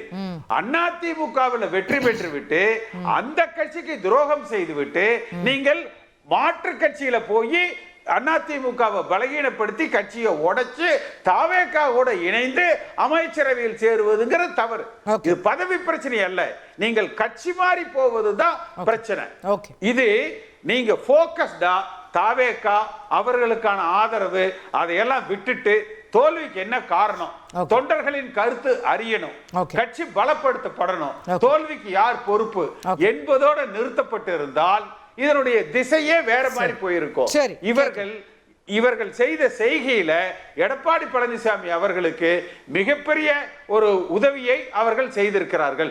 இவங்க மிஸ்லீட் ஆகி போனதுக்கு காரணமே ஆதவ அர்ஜுனாவையும் ரோஸையும் நம்பி இவர்கள் மோசம் போயிட்டாங்க என்றுதான் நான் பார்க்கிறேன். ஓகே, கேட்போம். Thiru Pugazhendhi, here's a valid point இல்லையா? நீங்க திமுகவோட கூட்டணி அமைச்சாருன்னு எடப்பாடி பழனிசாமி அவர்கள் மேல கடுமையான விமர்சனத்தை வைக்கிறாரு.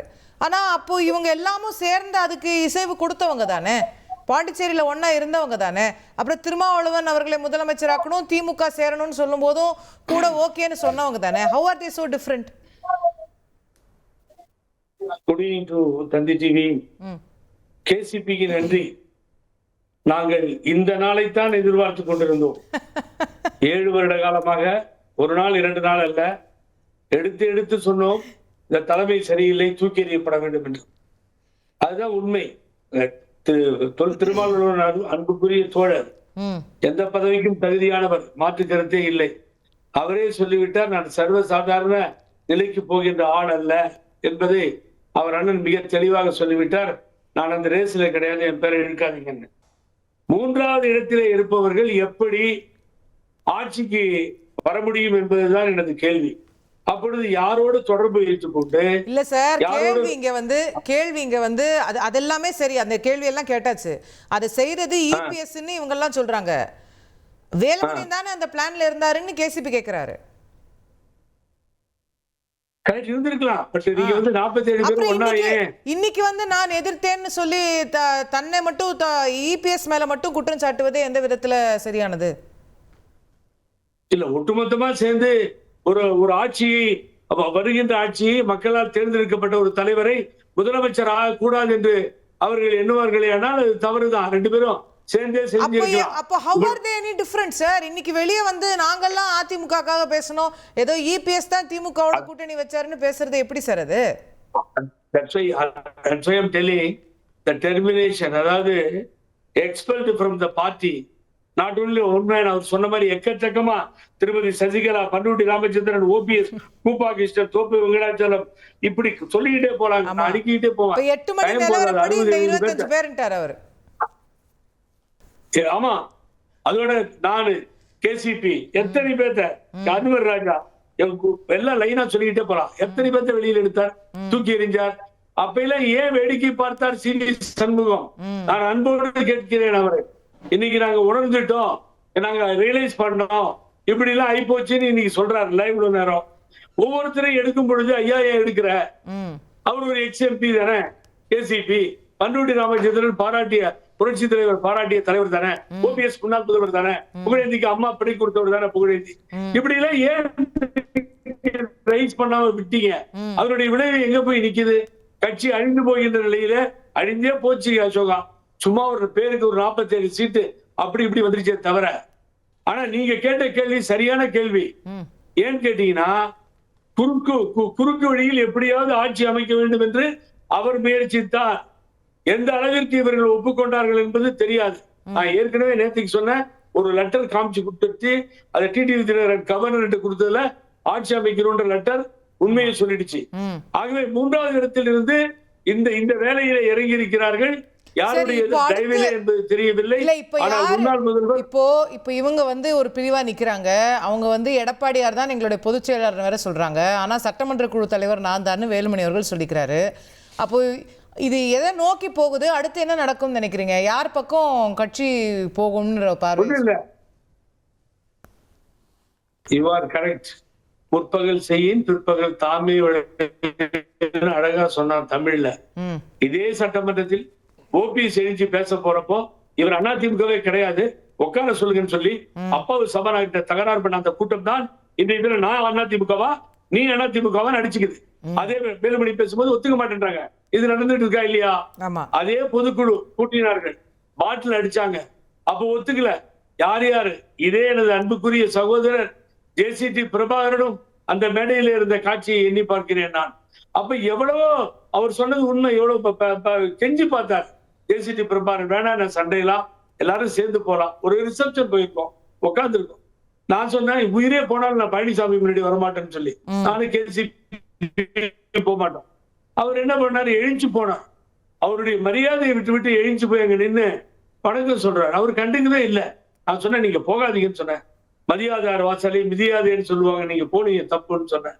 அப்படியே முயன்றார் ஜெயசிடி பிரபாகர். இல்ல சார், நீங்க கால சார் அடுத்து என்ன நடக்கும் சார்? அதிமுக யார்கிட்ட போகும் அடுத்து? இவர் எக்ஸல் பண்ணது எதுவுமே சரியில்லை அசோகா. ஏன்னு கேட்டீங்கன்னா சரியான காரணம் சொல்லி அந்த கட்சி பொறுப்பில் இருந்து நீக்க வேண்டும். நீங்க விப்பே இன்னும் கன்ஃபார்ம் பண்ணல. அவருடைய டிஸ்கிரிப்ஷன் பவர் வந்து ஸ்பீக்கர் கையில இருக்கு. ஸ்பீக்கர் தான் அவங்க மாத்தி ஓட்டு போட்டுட்டாங்கன்ற ஒரு காரணம் போதாதா? நீங்க எப்போ எந்த கூட்டத்தை கூட்டீங்க? எந்த எம்எல்ஏ கூட்டத்தை வச்சு விப்ப நீங்க செலக்ட் பண்ணீங்க? அவங்க ஒத்துக்கிட்டாங்களா அந்த விப்ப? கொரோனாவை ஏத்துக்கிட்டாங்களா எல்லா சட்டமன்ற உறுப்பினரும்? இது கட்சி இல்லையா? அதுல கூட்டம் போட்டு தேர்ந்தெடுக்க மாட்டீங்களா? ஆட்சி மன்ற குழு இல்லையா? பொதுக்குழு தீர்மானத்துக்கு எதிர்மாக எல்லாமே பண்றீங்க. இப்ப பொதுக்குழுவை கூட்டுவாங்க. கூட்டி அதுல இருந்து எடப்பாடி பழனிசாமியை தூக்கி வெளியில போட போறாங்க. 15% இருந்தா போதும், நீங்க மெம்பர்கள் சைன் பண்ணா பொதுக்குழு கூட்டி தான் ஆகணும் பழனிசாமி. ஆகவே ஒரு கட்சியில உழைத்தோம், கட்சிக்கு ரத்தம் சிந்தினோம், கட்சியிலே பல ஆண்டு காலம் போராடினோம், எப்படிப்பட்ட தியாகத்தை செய்துவிட்டு எல்லாம் இழந்து கண்ண தெரிய வருது. நான் உட்கார்ந்து கதறிக்கிட்டு இருக்கோம், எல்லாத்தையும் கட்சி விட்டு கட்சி விட்டு இதுதான் அம்மா செய்தார்களா? சிவி சண்முகம் சொல்வதை நான் ஒப்புக்கொள்வேன். ஆனா அதே நேரத்துல என்னன்னு கேட்டீங்கன்னா நீங்க நம்ப மாட்டீங்க அசோகா, டெல்லியில் ஆட்சி கலைந்தது வாஜ்பாய் ஆட்சி.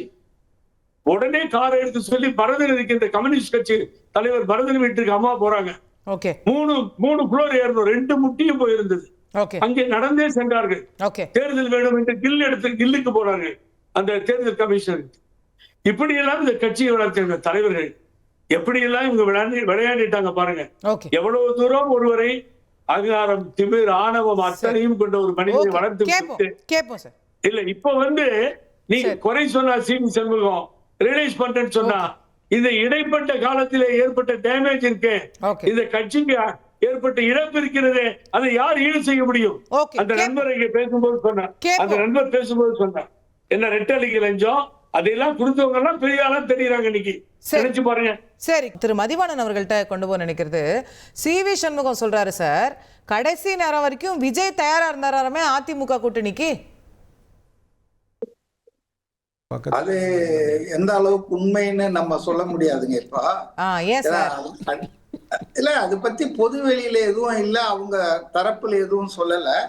ஆனா ஆரம்பத்துல இந்த கட்சி துவங்கவுடன் அப்போ வந்து அதிமுகவோட பேச்சுவார்த்தை நடத்தினாங்க. இல்ல அவர் கடைசி நேரம் வரைக்கும் கடைசி வரைக்கும் கூட தாவேகா தயாரா இருந்தாங்க, இபிஎஸ் தான் வேணான்ட்டாருன்றாரு. இல்லங்க, அதாவது முதல்ல பேசினாங்க. அப்ப வந்து திமுக அதிமுக கூட்டணி வைக்க போனாங்கன்னு சிவி சண்முகம் சொன்னா நம்புறோம்ல. அப்ப தாவேகா தயாரா இருந்ததுன்னு அதே சிவி சண்முகம் சொன்னா நம்பணும்ல. அதாவதுங்க, சிவி சண்முகம் சொல்றது இன்னைக்குதான். கோலப்பன் இந்துவுடைய சீனியர் கரஸ்பாண்டன்ட் ஒரு வாரத்துக்கு முன்னால சொல்லிட்டாரு. ஆமா, இல்ல எல்லா ஊடகங்களிலுமே பொதுச் செயலாளர் கொஞ்சம் இருங்க, சிபிஎம் பொதுச் செயலாளர் பேபி வந்து பொது வெளியில ஒரு வாரத்துக்கு முன்னாலே சொல்லிட்டாரு. அதனால சிவி சண்முகம் சொன்னதால நான் நம்பல, அவரு சொல்றது எல்லாத்தையும் நாம நம்ப முடியாது. அதனால என்ன பொறுத்த வரைக்கும் தாவேகா அதிமுக பேசுறது உண்மைதான். ஆனா அது இப்ப கிடையாதுங்க, அது சில வருடங்களுக்கு முன்பு. ஆதவ் அர்ஜுனா கூட சொன்னார் பாருங்க, ஒரு வாட்டி 90 சீட்டு கொடுக்க தயாரா இருந்தாங்க. அது எப்ப பேசணும்னு சொல்லாததால அது பிரச்சனையாச்சுங்க. அதனால முன்பு பேசினாங்க, இப்ப கிடையாதுங்க. அவர் எப்போ ஊழல் சக்தி மற்றும் பலர்னு பேச ஆரம்பிச்ச பிறகு எப்படிங்க வந்து அவர் பேசி இருப்பாருன்னு இவர் சொல்றாரு. அதெல்லாம் ஒண்ணும் இல்ல. இன்னைக்கு அவங்க கன்வீனியன்ஸ்க்காக எல்லாத்தையும் எடுத்து அடிக்கிறாங்க. நான் வந்துங்க இப்ப அது உள்கட்சி பிரச்சனைங்க, அது போட்டங்க, அது போயிட்டே தான் இருக்கும். இப்ப உதயநிதி எதிர்கட்சி தலைவர் தன்னுடைய முதல் பேச்சு பேசும்போது அவர் நிறைய விஷயங்கள்லாம் சொன்னாருங்க. அதுல ஒரே ஒரு விஷயத்த மட்டும் நான் சுட்டி காட்ட விரும்புறேன்.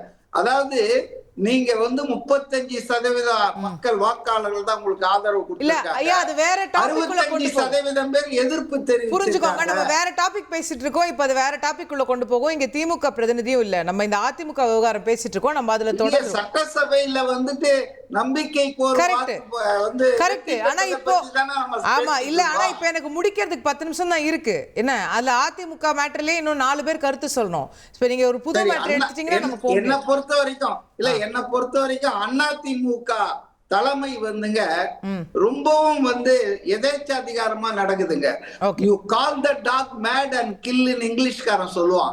ஒரு ஆள் மேல நடவடிக்கை எடுக்கணும்னா அவர்கிட்ட விளக்கம் கேட்கணும். இது ஒரு அடிப்படை. நீதிமன்றங்களுக்கு போனாங்கன்னா இதெல்லாம் தூக்கி வீசிடுவாங்க. Edappadi is not dictator or is not the owner of ADMK. he was elected general secretary தான். அவருக்குன்னு சில அதிகாரங்கள் இருக்கலாம். ஆனா அந்த அதிகாரங்களை அவர் சர்வாதிகாரமா பயன்படுத்தினார்னா இவங்க நீதிமன்றத்துக்கு போனாங்கன்னா கண்டிப்பா இதெல்லாம் செல்லுபடி ஆகாது. அதனால முதல்ல அந்த கட்சியை காப்பாற்றணும் அப்படின்னா எடப்பாடி அது தன் தவறுகளை திருத்திக்கணும். மாற்று கருத்து கூறுபவர்களை பகைவர்களாகவோ எதிராளிகளாகவோ கருதக்கூடாது. உட்கட்சி ஜனநாயகத்தை வளர்க்கணுங்க. இல்லைன்னா அந்த கட்சி வந்து சரியாவாது. கேட்போம். திரு சோமு, இந்த ரெண்டு தரப்புல திரு சண்முகம் அவர்கள் இப்போ நீண்ட விளக்கங்கள் நிறைய கொடுக்குறாரு. இபிஎஸ் தரப்பு இருக்கு. அதிமுகவை இன்னும் பலவீனப்படுத்திட்டு போறது யாருன்னு நினைக்கிறீங்க? ஹூ இஸ் இதுல யார் தவறு செய்யறாங்கன்னு? இல்லை, அதிமுக மேலே ஒரு அக்கறை உள்ள ஒரு ஆளாக இருந்தால் அவங்களுடைய பார்வை எப்படி இருக்கும்னு நான் நினைக்கிறேன்னா, தொண்டர்கள் பார்வை மாதிரினா இப்போ எடப்பாடி பழனிசாமி பொதுச் செயலாளராக இருக்கிறாரு. அப்போ இவங்க எதிர்த்து பேசக்கூடிய விஷயத்த அங்கே உள்ளேயே பேசியிருக்கலாமே. எந்த முடிவு எடுத்தாலும் இப்போ விஜய் ஆதரிக்கிறதா இருக்கட்டும், எதிர்க்கிறதா இருக்கட்டும், இது என்னன்னா மாப்பிள்ளை அவர் தான் சட்டம் என்னோடதுங்கிற மாதிரி உள்ள பேசி ஒர்க் அவுட் ஆகலன்றது தானே நமக்கு தெரியும். அப்போ அங்கே தான் வந்து போராடி இருக்கணுமே தவிர இவங்களா ஒரு முடிவு எடுத்துட்டு இதை தனியாக இது பண்ணி முடிவு எடுத்ததுக்கு அப்புறம் வாக்களித்ததுக்கு அப்புறம் இன்னும் வந்து அவர் தான் பொதுச் செயலர் எங்களுக்குன்னு சொல்லக்கூடியதை வந்து ஏற்றுக்கிற மாதிரி இல்லை. அது ஒரு விஷயம் இருக்கும். இதில் தவறு வந்து அவர் பக்கம் இருக்கலாம், இவர் அது வேற விஷயம். எதுவாக இருந்தாலும் இவ்வளோ பட்டியல் போடுறாரு அவர். 2024 அந்த கூட்டணியில் ஆரம்பிச்சு அப்புறம் மாறினது வரிசையா சொல்ற. தேமுதிக ராஜ்யசபா வரைக்கும் சொல்றாரு. இப்போ இந்த தேர்தலில் வந்து அதிமுக ஜெயிச்சிருச்சுன்னா இதெல்லாம் சொல்லியிருக்க மாட்டாரு. இதான அரசியல் இது இருக்கு. அதனால ரெண்டுத்தையும் தாண்டி உண்மையிலே அவங்களுக்கு அந்த கட்சி மேல அக்கறை இருந்து அப்படின்னா அதற்கு உள்ளார வந்து என்ன பண்ணணும் அப்படிங்கிறதான் பார்க்கணும்னா, அப்புறம் இங்கே பேசுகிற பேரை சொன்னாங்க. இது வந்து ஜெயலலிதா கூட எல்லாத்துலேயும் நினச்சதில் உறுதியாக இருப்பாங்க, இவர் மாற்றிக்கிட்டாரு அப்படின்னு. இப்போ விஜய் வந்து திரையுலகத்திலே எல்லாருக்கும் தெரியும், அவர் அந்த மாதிரி வந்து மாற்றிக்காதவர் தான் இதெல்லாம் மாற்றிருக்கிறாரு. ஜெயலலிதா கூட பார்த்தீங்கன்னா ஒரு தேர்தல் தோல்வியினோட அந்த கட்டாய மத மாற்ற தடை சட்டம் மாற்றிருக்கிறாங்க. அரசியலில் இது ஒரு பெரிய ஒரு உதாரணம் இருக்குல்ல. ஒரு விஷயம் மட்டும் சொல்லிக்கிறேன், பல பேர் வந்து விஷயம் தெரியாமையே மெல்ல தமிழினி சாகும் அப்படிங்கிறத வந்து தவறாக புரிஞ்சுக்கிறாங்க. அப்படி சொல்லல பாரதியார், அப்படி சொல்லலை. மெல்ல தமிழினி சாகும்னு சொல்கிறவன் வந்து பேதையவன், அவன் வந்து கருணை இல்லாதவன். அவர் சொல்கிற வார்த்தைகளில் இருக்கிறது சதிகாரன் அப்படிங்கிறாரு. அதனால் இந்த விஷயத்தை எந்த ஒரு விவாதத்திலையும் யாரும் பயன்படுத்த வேணாம். புரியாமல் பாரதியார் கவிதை தான் இருக்குது. அது தேவைன்னா ஒரு தடவை கூட இல்லை, கூகுளில் போட்டாலே வரும், இந்த வார்த்தையை போட்டாலே வரும், தெரிஞ்சுக்கிட்டு பேசட்டும். உண்மைதான். திரு பாவலன், நிறைவான கருத்து. நிறைவான கருத்து, இன்றைக்கு வந்து எல்லா சாலைகளும் ரோம் நகரை நோக்கி, all roads lead to Rome. இன்றைக்கு எல்லா விவாதங்களும் விசிகாவை நோக்கியாக இருக்குது. குறிப்பாக இன்றைக்கு மாண்புமிகு விஜய் அவர்கள் முதலமைச்சர் ஆகிட்டார். ஆனால் முதலமைச்சர் ஆன பிறகு அவரை பற்றி எழுகின்ற விவாதங்களை விட தலைவர் திருமாவளவன் முதலமைச்சராக நிறுத்தப்பட்டார் அப்படின்ற ஒரு விவாதம் வந்து இந்த சமகாலத்தில் உருவாயிருக்கு. ஆடாடா, நான் வந்து இந்த உண்மைக்கு வாயிலெல்லாம் சக்கரை போடுறேன் அப்படின்னு. இந்த நகர்வு வந்து ஒரு தவறான நகர்வாக இருந்தாலும் எங்கள் தலைவர் வந்து இவர் முதலமைச்சர் ஆக்கலாம் அப்படின்ட்டு இந்த 2 பெரும் கட்சிகளுக்கு பின்னாடி ஒரு முயற்சி நடந்ததாக கேள்விப்பட்டோம். அதற்காக நாங்கள் வந்து நன்றி சொல்ல கடமைப்பட்டிருக்கோம். ஜனநாயகத்தின் அடிப்படையில் திரு விஜய் அவர்கள் மாண்புமிகு முதலமைச்சராக நியமிக்க தான் சரி. அந்த நிலைப்பாட்டில் எங்கள் தலைவர் உறுதியாக இருந்தார். அப்படி அமைச்சரவையில் பங்கெடுக்க போறீங்களா இல்லையா? அது இன்னும் வந்து கட்சிக்குள்ள வந்து அதை பேசி தான் முடிவு எடுப்போம். நாங்க இப்ப உங்களுக்கு முன்னாடி அதிமுக வாங்கிட்டு போயிட போறாங்க. இப்ப அங்க இப்ப சொன்னாங்கல்ல சிவி சண்முகம் அவர் சோலவா முடிவு எடுத்துக்கிட்டாரு, யாரும் கேட்கறது இல்ல. அப்படி தனியா யாரையும் கன்சல்ட் பண்ணாம முடிவெடுத்தனால தான் கட்சி அங்க உடையுது. எங்க தலைவர் எப்பவுமே எங்கள் கட்சியில் இருக்கக்கூடிய மேல்மட்ட பொறுப்பாளர்களை கேட்டு தான் ஒரு முடிவு எடுப்பார். இப்போ தாவேகா அரசாங்கத்தில் விசிகா வந்து இடம்பெறதா அல்லது எப்பயும் போல அன்கண்டிஷனாக தொடர்றதா எங்கள் கட்சிக்குள்ளே பேசி தான் எங்கள் தலைவர் வந்து அறிவிப்பாங்க. பேச்சுவார்த்தை நடந்துட்டு இருக்கு. ஓகே, வாழ்த்துக்கள். பேச்சுவார்த்தை நடந்துக்கிட்டு எடுத்துக்கலாம். Okay okay right. Thiru Pugazhendhi, நிறைவான கருத்து. இதுல என்னன்னு கேட்டீங்கன்னா, நான் உறுதியாக சொல்லுகிறேன், 108 சட்டமன்ற இடங்களில் வெற்றி பெற்ற விஜய் அவர்கள் 10 பைசா காசு கொடுக்காம வெற்றி பெற்று சரித்திரம் படைத்திருக்கிறார். ஆகவே அவர் குதிரை பேரம், ஆளை இழுக்கிறது, இன்னொருத்தரை கொண்டு வந்து நான் என்டிஏவுக்கு எதிர்ப்பா என்ற யாரையும் அவர் ஏற்றுக்கொள்ள மாட்டார். பாரதிய ஜனதாவுக்கு எதிர்ப்பாக கூட்டணி இருந்து வந்தவர்களை இடம்பெற செய்ய மாட்டார் அமைச்சரவையில். அதற்கு யாருக்கும் அவர் அழைப்பு கொடுக்கவில்லை, மரியாதை நிமித்தமாக சந்தித்தார். ஆகவே அதிமுக பிரச்சனை இனி கோர்ட் வரைக்கும் போவோம், பொதுக்குள்ள சண்டை வரும். 11 வருஷமா ஓட்டு போட்டு எதிர்த்து ஓட்டு போட்ட ஓபிஎஸ் கேஸ சுப்ரீம் கோர்ட் டைரக்ஷன் கொடுத்து கூட இதுவரைக்கும் சபாநாயகர் முடிக்காம பெண்டிங் நிக்குது. ஆகவே எந்த ஆக்ஷனும் எடுக்க முடியாது பழனிசாமியால. இப்படித்தான் முடிய போகிறது. விஜயை குறை சொல்ல வேண்டாம், 6 மாதம் விட்டு விடுங்கள் புதிய கட்சிக்கு, அது நன்றாக செயல்படட்டும், அதற்கு இடையூறாக இருக்காதீர்கள், மக்கள் மன்னிக்க மாட்டார்கள் என்று நான் தந்தி டிவி மூலியமாக சொல்லிக் கொள்கிறேன். தேங்க்யூ. திரு கேசிபி, சுருக்கமா. 2 விஷயங்கள் தான். ஒன்று, விஜயோடு கூட்டணி பேசப்பட்டதுன்னு சொல்றாங்க இல்லையா, அதுல விஜய் போட்ட கண்டிஷன் விஜய் முதலமைச்சராக இருக்கணும், அதிமுக ஜூனியர் பார்ட்னரா இருக்கணும். இதுதான் விஜய் போட்ட கண்டிஷன். அதனாலதான் அந்த கூட்டணி, ஒருவேளை அதிமுக கூட்டணி எடப்பாடியார் நிராகரிச்சாரா?